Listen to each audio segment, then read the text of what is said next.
Hey guys, welcome back. One of my all-time favorite playstyles in TF2 is the combo Pyro, but I've never been any good at it. That changes today. The challenge I set for myself? To get the highest kill streak I possibly can with combo Pyro. My primary is a degreaser for lightning quick swap speeds, my melee is the extinguisher, a fiery finisher that grants a speed boost on kill, and my secondary is a scorch shot, which I can use to momentarily stun foes to get snipers off my case. I know that the OG flare gun is traditional and does more damage, but in the interest of full disclosure, the scorch shot is my only kill streak secondary for Pyro, so I kinda have no choice. Ladies and gentlemen, our story today is one of long suffering. I played nothing but combo Pyro for many days, but I just kept failing and dying, sometimes inches from my goal, sometimes miles. I almost despaired. The highest I got in any life was 5, but that wasn't nearly good enough. On Upward, I had a fun moment where an enemy demo man unintentionally launched me into his team with a poorly timed sticky bomb, getting his medic, soldier, and engineer killed. The upward carnage continues as a few games later I steamrolled the point with the help of a friendly soldier's banner, but I never got what I wanted. High tower is not an option this time. I wanted to get my kill streak in a real game, not cheat by going to a never-ending one. I even tried swapping out the scorch shot for a jetpack, and well, this is the only cool thing I did with that.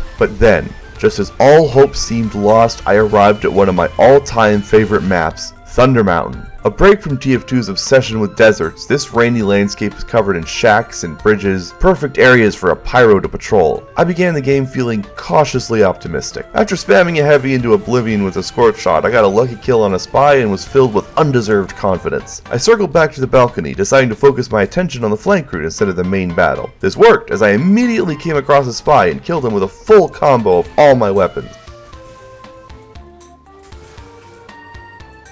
I then got involved in another fight, saw a spy and extinguished him, bringing up the counter to 4. I ran after the demo knight, got scared, and ran away. Continuing to patrol the area was rewarded when I happened across a cloaked spy. I desperately tried to finish him with the axe, but he was just out of range. Fortunately, I played so much spy that predicting their movements is almost too easy. Then a completely different spy immediately sped past me. I have no idea why he didn't stab me, seeing as he was just behind me a minute ago, but in any case, I brought my counter up to 6. I then came across a medic, used the thanks voice line to let him know I appreciated his work, and saved him from an enemy pyro. 7. Afterwards, I started flaming the card and sort of luckily killed an enemy medic who just happened to be there, before running out and thoroughly destroying an engineer who was trying to set up buildings on the front lines. That made 9. After that, I came across a scout chasing an enemy spy, so I pitched in and was able to get my 10th kill with the extinguisher. Nice! But at the bottom of the stairs, the demo knight from earlier showed up.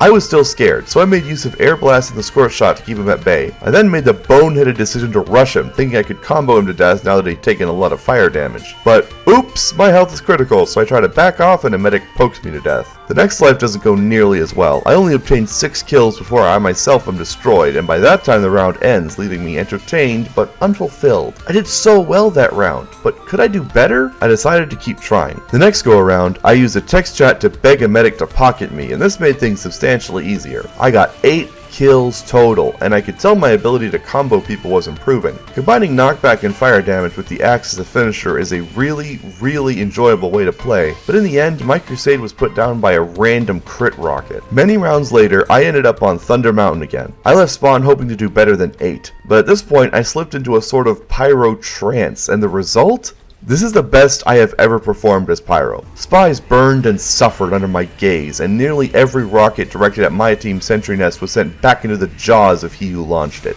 Our team's medic noticed my performance and decided to grant me a crits charge. With my damage tripled, I tore through the enemy's little outpost and sent the traumatized survivors scurrying back to spawn. They retaliated with an Ubered soldier, but thanks to my air blast, only one of his rockets struck the sentry, and the Uber charge was utterly wasted. Damage won't be done to our team's engineer on my watch, no sir. I then moved forward and killed their medic with a reflected rocket. Sadly, reflect kills don't count towards my streak, which was quite high already at this point, but I didn't mind. Oh no! Thank goodness I was just out of range of that. I continued guarding this flank, knowing it was the only place out of range of our sentry nests. A spy! This kunai made combos useless while he was getting kills, so I just burned him to death and moved on. I tried to set up a combo on this engineer, but a crit boosted flog pyro showed up and sent me running. Yeah, just take care of that heavy, I won't let you burn. The medic used another crit charge on me, and even though it only killed one person this time, the sight of a pyro with triple damage succeeded in scaring the rest of them off for a moment. With the game almost over, me and my team began pushing down the flank to keep them from organizing, and at this point I hit 10 kills again. Amazing! But then the enemy medic finally managed to use his own crits, and I was horribly killed. This time, however, I'm not disappointed. I had obtained 2 10-kill streaks and 1 8 streak with a dedicated pocket medic, and that Thunder Mountain match at the end was the best Pyro game I have ever played. Fulfilling the class's role to the fullest, extinguishing teammates, reflecting rockets, spy checking, guarding flanks, and occasionally killing everyone. I finally mastered Combo Pyro. Thanks for watching. If you liked the video, consider subscribing. I'm always working on new stuff. The video's over now. Get out of here.